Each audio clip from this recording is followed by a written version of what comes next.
Assalamualaikum warahmatullahi wabarakatuh.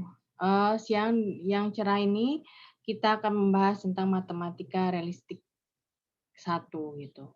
Apa sih sebenarnya pada hakikatnya matematika realistik itu? Kenapa mesti harus dipelajarin dan sebagai seorang guru sekolah dasar gitu? Apa motifnya? Apa dasarnya? Marilah kita tinjau tentang apa namanya PowerPoint di sini yang membahas tentang apa itu manfaat dan konsep matematika realistik. Agar tujuannya adalah agar Anda itu memahami tentang matematika realistik itu sendiri. Gitu. Uh, apa sih bedanya dengan matematika yang biasanya gitu? Kenapa kok sampai ada mata kuliah berdiri sendiri gitu ya? Oke, kita coba tampilkan PPT-nya.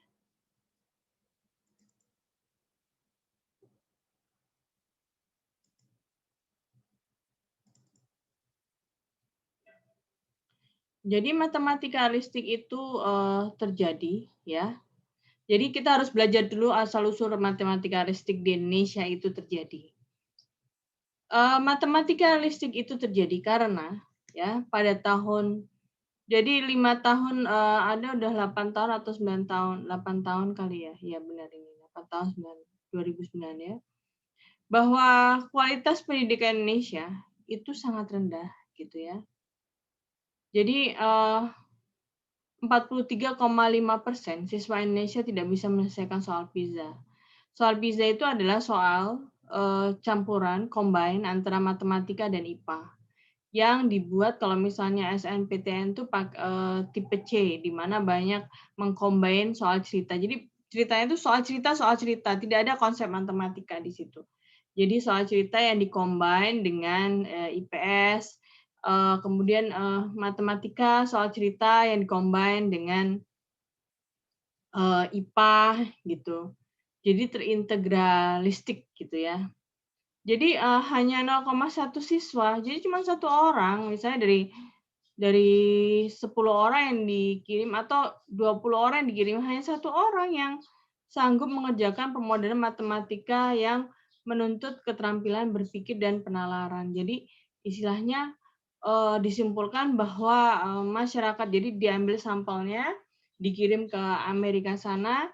Jadi PISA ini adalah sebuah ranking yang diatur oleh PBB gitu ya untuk atau dengan oleh Bank Dunia World Bank untuk mengetahui kualitas pendidikan di Indonesia. Kenapa begitu?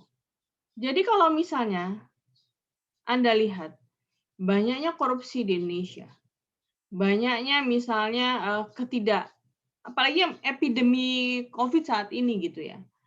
Epidemi COVID saat ini pembelajaran lewat daring gitu. Kemudian banyak daring itu kan kuotanya mahal gitu. Anda saja saya berusaha untuk menggunakan Zoom yang saya rekam karena keterbatasan dana gitu. Dan saya berusaha semaksimal mungkin untuk memahamkan Anda apa ini kita gitu. Apalagi anak pemulung atau anak yang tinggal di luar pulau yang jauh dari jangkauan WiFi gitu. Mereka tidak akan susah untuk mendapatkan akses pendidikan. Sehingga bisa jadi hasil PISA tahun 2009 itu akan kembali lagi seperti sekarang saat ini gitu, yang terkena epidemi COVID gitu. Sedih kan? Berarti kualitas pendidikan Indonesia bisa jadi juga menurun gitu. Karena akibat dari epidemi COVID gitu. Kemudian pendidikan Indonesia di tahun 2006 ke atas gitu, sebelum-sebelumnya gitu, bukan untuk sekarang. Banyak siswa cenderung dilatih untuk melakukan penghitungan matematika daripada dididik untuk berpikir matematika.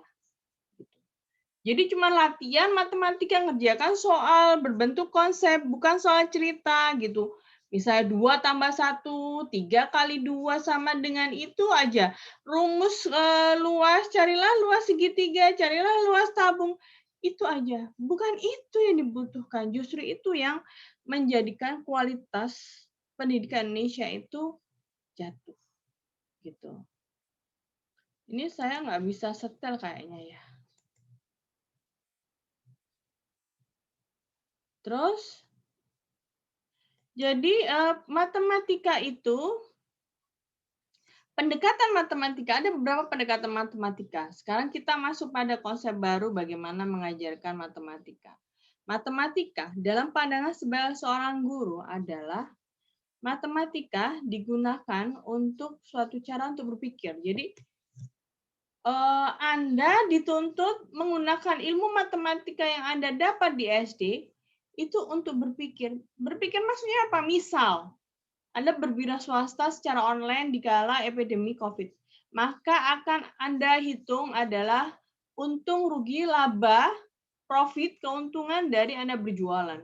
Dari mulai iklan di IG yang per minggunya itu dipatok 300, kemudian menentukan harga price, kemudian cara Anda beli kamera gitu ya. Beli kamera yang mahal seperti ini gitu ya. Itu pun di price dengan kompos Anda menentukan harga per item gitu di toko online Anda gitu. Kemudian berapa keuntungannya, berapa persen keuntungannya, dan berapa persen untuk biaya operasional gitu. Jadi berpikir suatu cara untuk berpikir gitu. Atau apalagi gitu, misal Anda hanya mempunyai cukup Anda punya uang hanya 50.000 dan itu diperuntukkan untuk seminggu gitu. Dikasih orang tua Anda 50.000 untuk seminggu gitu. Sedangkan Anda harus kuliah gitu. Bagaimana menyiasatinya 50.000 ini cukup untuk biaya hidup seminggu gitu. Maka Anda akan berpikir matematika bagaimana caranya saya bisa kuliah dan saya bisa makan. Dibagilah itu secara matematis. Gitu ya.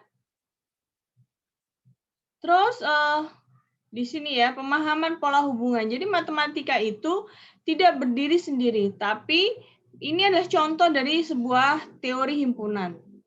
Ada himpunan aljabar, komplement, terus gabungan, irisan, gitu ya. Terus matematika bisa menjadi suatu alat.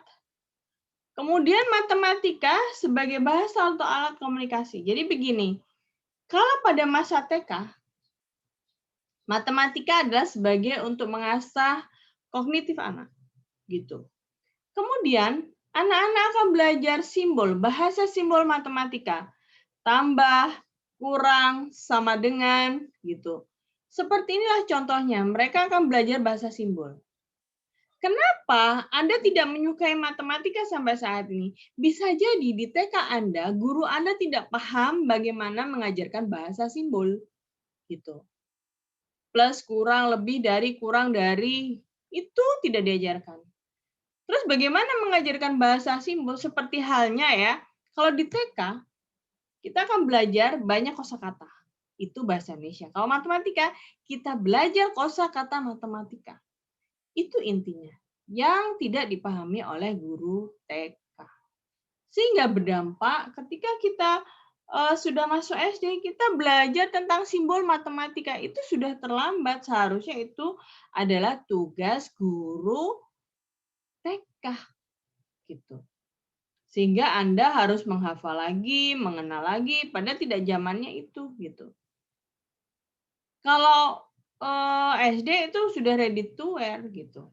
Ready to wear dalam hal kesiapan belajar ya gitu. Tujuan pendidikan matematika ada memiliki tujuan praktis, kemudian pengembangan kemampuan siswa menggunakan matematika menyelesaikan masalah sehari-hari, kemudian sebagai masyarakat, bagaimana dia menyelesaikan persoalan-persoalan di masyarakat dengan ilmu matematikanya. Apa itu? Membangun bendungan, membangun selokan, kemudian misalnya ada arisan, bagaimana membagi bolu itu, satu bolu bisa menjadi 36 bagian, seper-36. Itu adalah yang masuk adalah soal-soal kompetensi-kompetensi atau pengetahuan matematika yang pernah kita miliki. Atau misalnya kita diajak misalnya untuk membangun sebuah gedung membutuhkan atau membangun sebuah gedung pertemuan di RT, berapa semen yang dibutuhkan? Jangan Anda pasrahkan kepada tukang. Anda bisa kalkulasi dengan ilmu matematika yang Anda miliki. Itu.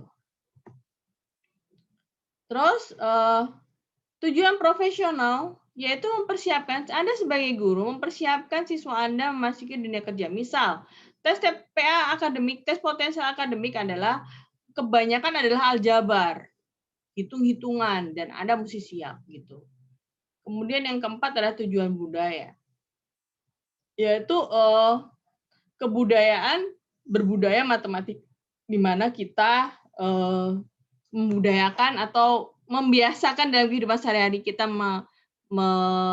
memasukkan pola pikir matematika dalam kehidupan sehari-hari.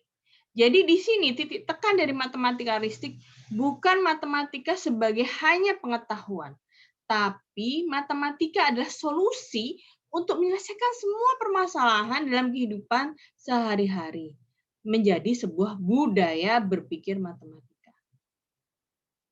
Kemudian pelatihan dan pendidikan antara dilatih melakukan perhitungan matematika dengan dididik berpikir matematik, gitu ya.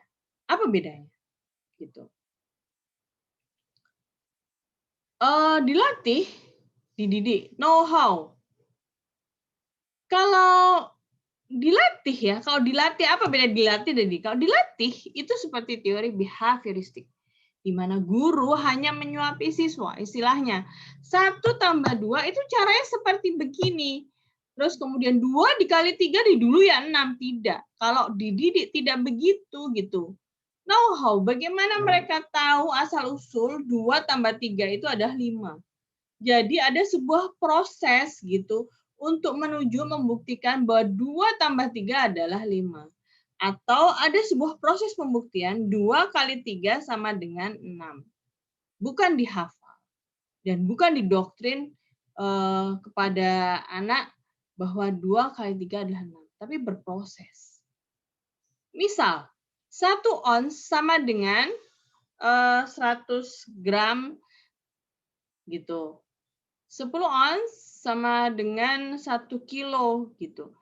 Itu cuma tidak harus dihafal seperti itu, tapi diajak untuk belajar proses menimbang bahwa satuan berat adalah kilo, ons, dan gram. Dan kita ajak mereka, anak-anak kita di rumah untuk mempraktekkan membuat kue yang satuannya ons, gram, dan kilo. Gitu. Jadi menyelesaikan. Jadi itu saja antara dilatih dan dididik. Terus kemudian pada sudut pandang matematika, posisi matematika menempatkan matematika sebagai objek, merupakan akibat yaitu hanya. Jadi siswa ini adalah objek, bukan subjek. Tapi kalau dididik, siswa ini adalah subjek yang perlu dilatih, gitu ya, untuk dia memahami matematika. Terus explore. Jadi bagaimana matematika ini digunakan, maka mereka menggunakan pendekatan inquiry, menggali berpikir. Mengapa begini dan mengapa begitu. Gitu. Terus jika anak terlalu banyak dilatih matematika, maka kelemahannya dia tidak akan bisa fokus bagaimana membangun berpikir matematika dan menyelesaikan suatu permasalahan. Gitu. Akibatnya jangka panjang loh ya, gitu. Misal ada di Sumatera Utara di daerah terpencil sudah 2 kali dana pemerintah itu untuk membangun sebuah jembatan. Tapi roboh terus. Apa yang terjadi? Berarti cara berpikir matematika itu belum masuk dalam pikiran ahli-ahli sipil di Indonesia. Meleset, ketelitian kurang, tahapan berpikirnya juga tidak kurang gitu ya, masih kurang gitu ya. Terus jenis pengetahuan matematika adalah prosedural, konseptual, dan kontekstual. Jadi matematika, jika kita belajar matematika, maka anak akan menemukan bagaimana cara prosedural sendiri. Tahap-tahapnya bagaimana menghitung tambah kurang kali. Sedangkan konseptual adalah bahwa kalau bentuk lingkaran itu ya melingkar gitu, barangnya lingkar gitu. Kalau misalnya persegi panjang ya bentuknya seperti ini gitu.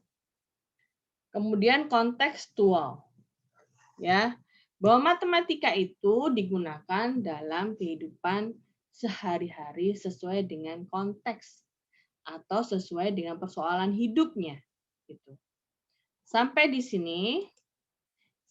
sini semoga Anda semua memahami dengan keterbatasan waktu. Itu. Saya mohon maaf apabila Anda kurang paham dan tidak bisa bertanya. Anda hanya bisa bertanya di grup WhatsApp atau akan kita bahas minggu depan. Terima kasih atas perhatian Anda. Wassalamualaikum warahmatullahi wabarakatuh.